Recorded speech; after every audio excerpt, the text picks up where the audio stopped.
ministry of healing. No? Tungod kay ang tao mo, bisan dili mo pakutan mo, makita din mo ang weakness, especially the spirituality. And one time there was a patient, and I learned, ang iyan ay asawa, usa ka Adventist. And I said, unsa na mo kadugay yun nga magtiayon? And the husband said, matagal na doktor, siguro it's more than 20 years, sabi natin 25 to 30 years. So, grabe kadugay. Ingon ako sa iya, yang ano wala pang kapag-converter.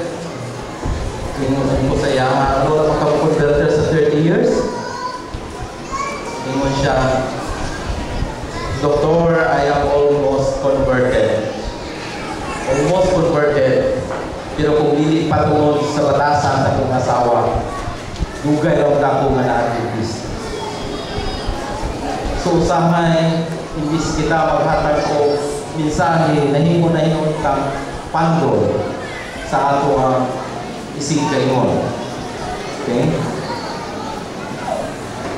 Jesus knew people were watching him all the time. One day, some religious teachers decided to put him to the test. And I would like to share you again the story of a prostitute, Mary Magdalene.